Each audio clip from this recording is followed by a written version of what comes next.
As we say that science, anybody who is interested into science, and if you actually dwell into science a little more, you would see science does not believe in invention. The basic philosophy of science is, it says that science is all about evolution.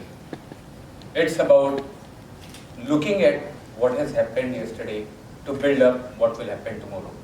It's about evolution, it's about revolution. And that is what we are actually, if you look at today's world, if you look at what is happening today, we are actually at the cusp of that. There have been 3 revolutions which have already happened. So the last one being the Industrial Revolution, and now we are getting into an age of a digital revolution. Whereas the digital, as we know, has been very, very superficial. Digital is getting into a real functional way of digital. And this is our code, and this is our little effort to see that what does the tomorrow of today looks like. I would like to start with this code. While we talk about future, is contradicting to ourselves, saying that nobody knows about future as much. And the more you think you know, the more incorrect you are. So the only way to know about future is to create one for ourselves. Let's look at what all disruptive trends technology is bringing, and why do we say that? And some of them we are actually implementing across the group. When I talk about Hero Group, one of the largest in the world, and you'll be surprised to know that any bicycle in the world, every 5th bicycle which sells is from the Hero Group. You might not know, we have about 23 odd brands under our umbrella. So from in India you have Hero Cycles to Mayfair to the Sweet Street and to the Firefox of the world. Firefox, interestingly, is our brand only. And when you move out of India, you look at Riddick, Viking, Riddle, or you look at any of these brands, they are ours only. So you go to any part of the world, any country where there is a mobility happening, you will see a Hero out there somewhere. If you look at the socio-economic trends, the first trend which we see, the new mantra, it's not about the products, it's all about the experience. And experience is what the brand is. It's not about what brand manager thinks that his brand is, it is what consumer experiences from his product. And that is what does it means for marketing guys like us to do, is that how do you derive, how do you communicate, and how do you get users to communicate about your entire experience among themselves. It's not about what I tell users, it's about what users tell to each other. It's about what products and services the brand delivers in entirety, which users think that they are right for their consumption pattern. And what do we do at Hero? When we started looking at it, that how do we enhance the workflow? How do we enhance people to look at their cycle? And that's where we came out and said, it's not about cycle, it's about cycling, it's about going outdoor, it's about fitness, it's about creating gangs, it's about creating that groupings. And that's what you see today in all our communication, in all our efforts which we are putting together. We are putting together a platform, we are putting together efforts to create that kind of an experience for user, so that we can move from being the largest cycling manufacturer to being the company which enables the maximum number of rides which are sustainable and economic, as well as which are eco-friendly. And that is what our code to here is. It's about relevance in moment of truth, which a consumer need to drive out of your product. It is no more about brand legacy. As Hero, when we talk about Hero as a brand, it is a cult brand, no doubt about it. It is a brand which started much before the independence. It was a brand which was set up by 4 people who have just migrated out of the now Pakistan, at that point in time integrated Hindustan from Kamalia to the place known as Amritsar, and later on to Ludhiana, which started.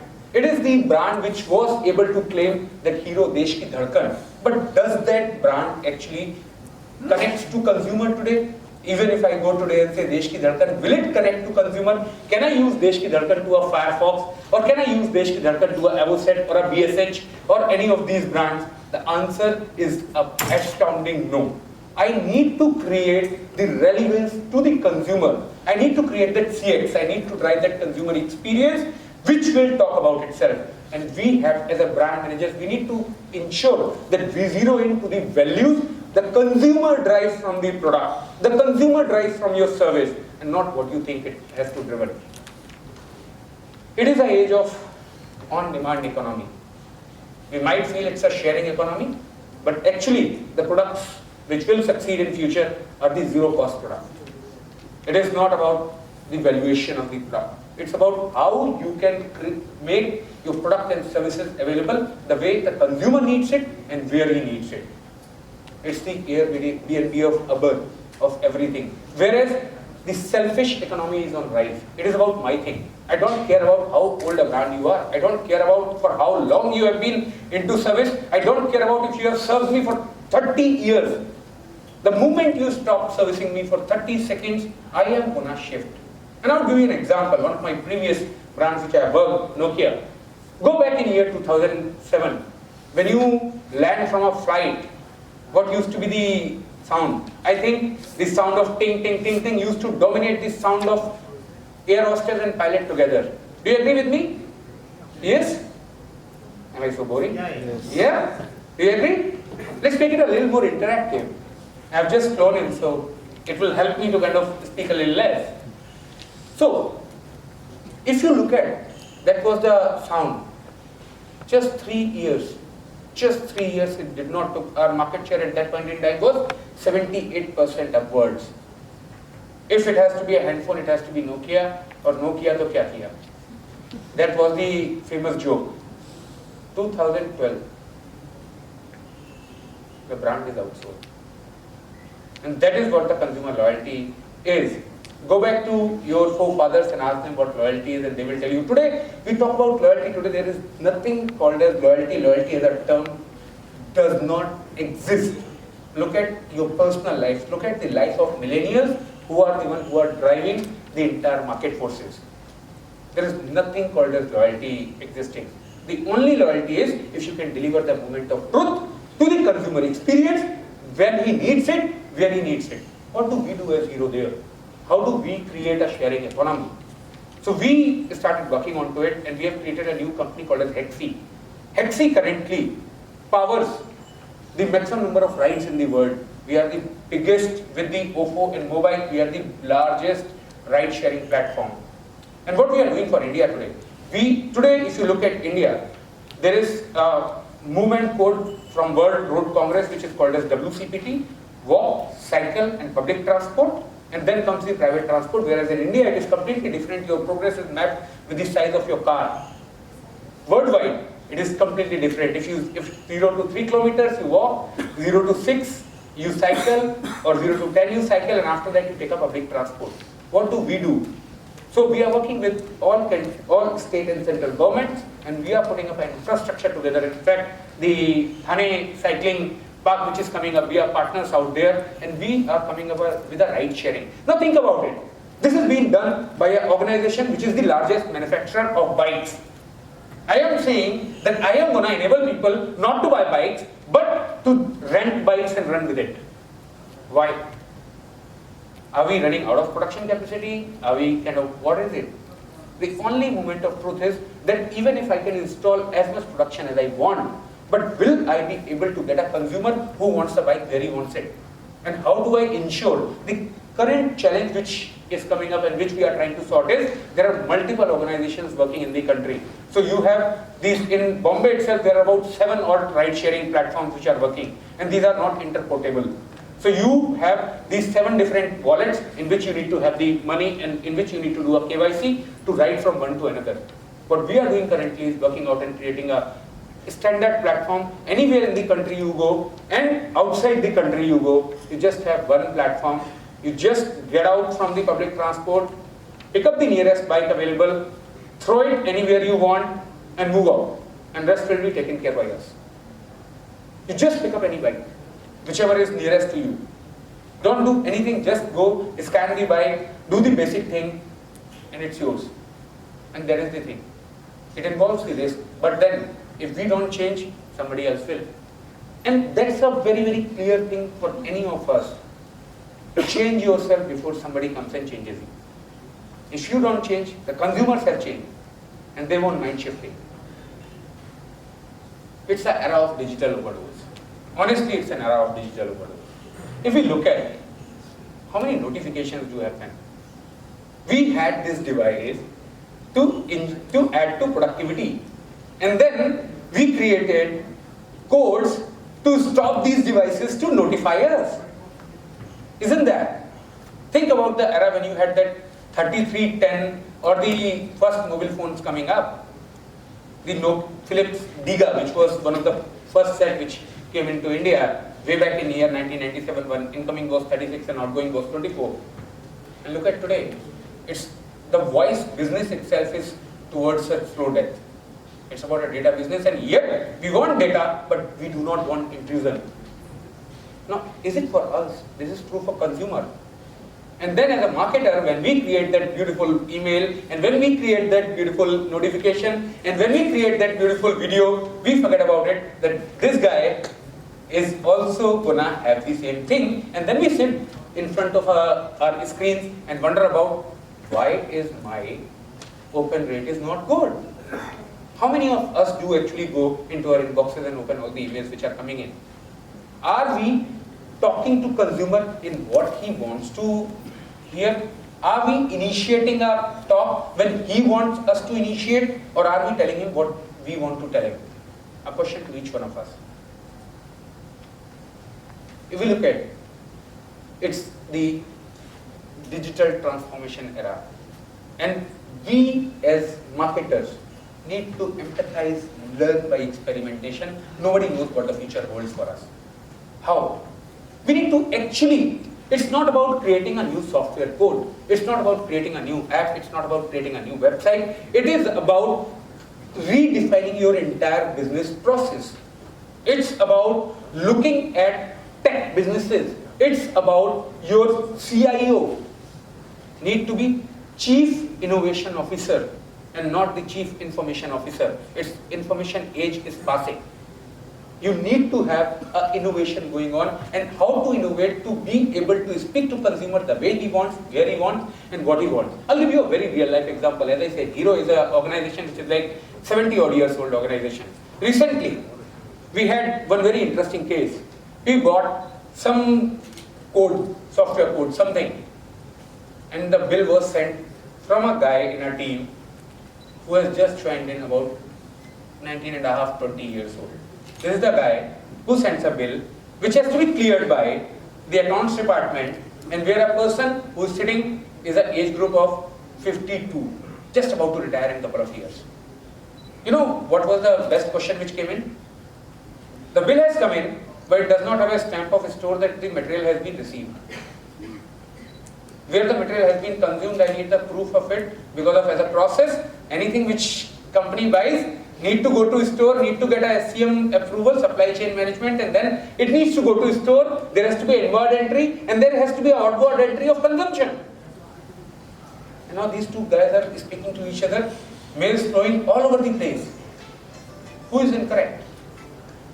And then when we actually saw that, it was not about an incident. When we started realizing it, we had the processes which were being created in 1954. This guy was right, what he was asking, because that's what the audit committee will ask him, that you have cleared a bill without a store inward and outward, where has it been consumed? And this guy is telling him that this is a software code which is just an analytics code. How do I give you a store entry? There is a CD. Now CD doesn't cost you 1.5 lakh rupees.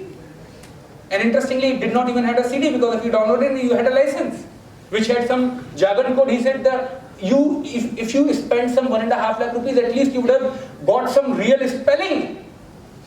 This does not even have a correct spelling which you are telling me.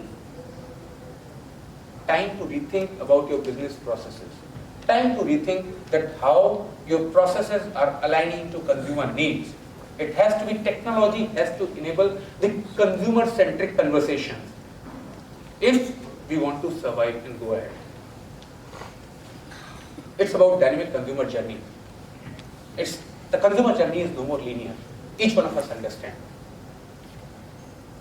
The consumer wants to, as I said earlier, and repeating myself again, the consumer wants to interact where he wants to interact, how he wants to interact, and he wants it where he wants it, and how he wants it, and when he wants it. It's not about, it's no more about when I want to service. It's about when he wants to be serviced. It's no more about what I want to give. It's about what he wants to have. It's no more about what we as marketers and organizations think that he needs. And look at that. This is a Google data, which says 90% of smartphone users, and smartphone is the one which is currently driving the entire consumption. And in India, it is going to go much more because we are a late starters also have certain benefits. We have one of the best telecom networks. We have one of the least penetrated we were, and today with the zero cost economy booming, whereas one of the things which has happened is Jio coming in. They've entirely changed the telecom spectrum. Entire voice business was 78% and data business was 22% for any telecom operator. So we had created infrastructure for 76 or 78% of market, because 22% will happen. Not worry about it. Now what Jio did, they said we can't compete, and nobody could have competed with the Vodafone or Airtel of the world with the kind of infrastructure we guys had. Vodafone is my ex-employer and I happen to know the entire story behind it. Now what do we do? What did Jio did? They just made that 76% erased. They just changed it. Think about it, how many of us could have thought that roaming would be free? We used to pay for roaming, incoming, outgoing heavy. Today do you pay for voice business? It's like people were shocked when they heard for the first time that call is free, you are only charged for data. And that is what they did. 26% became the 76%, you killed the entire pyramid on its upside down, on its head. That could happen with your business. That could happen with any businesses in the world. It's not only true for telecom, it's for any other businesses. It just requires one thing. Taxi business was so much booming. And then came just two people. They changed the entire taxi business. How many of us know a Lali taxi stand or a Bunty taxi stand anymore? You just walk out anywhere and you just press a button and in 2 minutes you have a taxi standing and waiting for you. Does consumer mind paying? No, he does not. But it is about where he wants it. It's about if you can interact with the consumer, and that's what, coming back onto this, 90% of smartphone users does not have any idea about, firm idea about what they want to buy and where they want to buy from, and more than 65% go around looking for information beyond what you provide. Now think about it. Naukri.com, as an employer site, their main business is about keeping record of who's the employer posting the job and who's the employee wants to give it. 10 years back, if somebody would have gone to them and said that just let me know which all people are there who all are consultants, they used to charge for that. I remember there was consultants directly used to be sold. Today, if any one of you have visited the website of late, you would see that they have consultants whom you can go and follow. They are giving out names, they are giving out information, they are giving out everything. Because if they don't do, LinkedIn is anyways going to do it. So if you want a relevance to happen, if you want to be relevant in the market, you need to do that. Today the IPRs is not about your production process. Guys, it's not about how you produce. It is not about what you produce. It is not that secret sauce.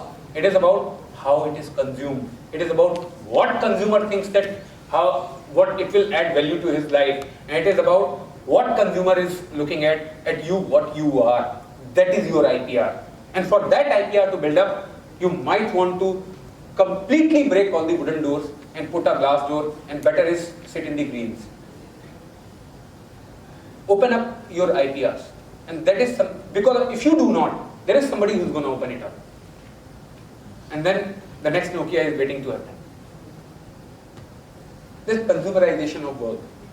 Everything is changing. How many of us have thought, people who have worked in early 2000s, the first thing used to be happening is in the organizations was put up our attendance.